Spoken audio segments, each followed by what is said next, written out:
Hey, what's up, people? So, if you can, check out the documentary by Darius McCollum. If you're from New York City or the metropolitan area, Jersey, you probably heard of him before.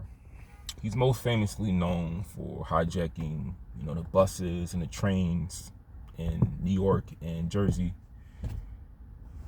And he's been arrested over maybe like 30, 40 times for the same thing since about 1980. Now, I just watched the documentary last year. I watched it again like a month ago, and it brought a sense of just horror in my spirit. I just felt it wasn't that the documentary was weird, but just him being in jail kind of bothers me. A non-violent offender being in somewhere like Rikers, somewhere like Columbia Correctional Facility. Um, I don't know. It's just really weird to think of that. But he's been arrested 30, 40 times.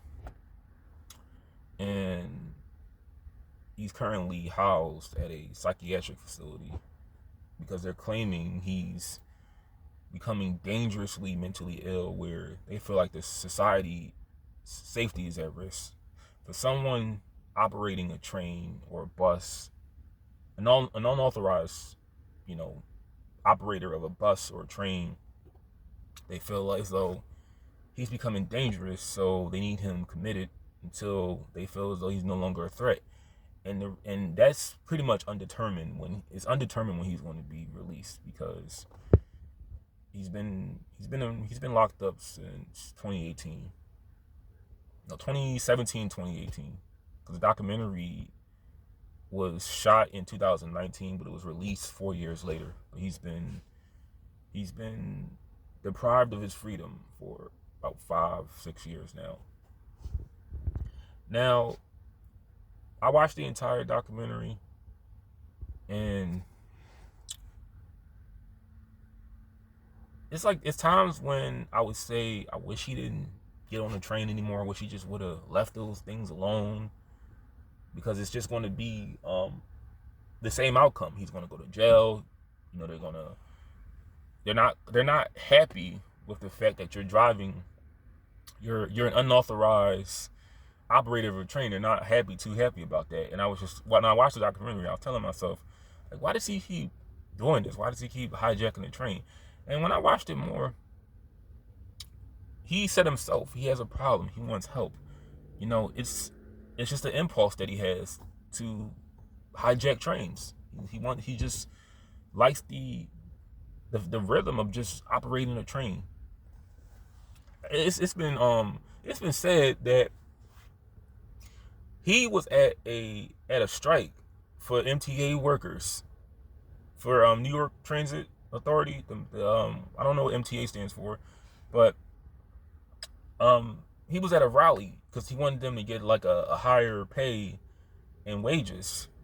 And it's known that he has like a knowledge, like an intermediate knowledge of trains, like more than the people that work there. But he went to a strike for MTA workers, and everybody thought like that he should be elected as like a union rep. And he was just like, I don't even work here. I'm just a I'm just a train buff. That's all I am. I don't even work here. And I know people are like, if they just give him a job, he's not gonna be he's just gonna, if they just give him a job and they hire him, he'll stop hijacking trains. He'll do what he loves to do, and he'll be, an asset to society. Well, there are ways to get hired at a job. It's like this. I watched this show, because I'm obsessed with crime shows. I watched this show about a guy who robbed a store that he got fired from. Long story short, he robbed about 30 grocery stores, and he made about $250,000 in the process. Now, if he got out of jail and he got a job there, and he wanted a job at the same place he robbed, I don't think they would hire him. And if impersonate himself as a grocery store clerk when someone's on their break, and everyone's like, "Hey, we need to get this guy a raise," and they're like, "Who the hell are you? You don't even work here."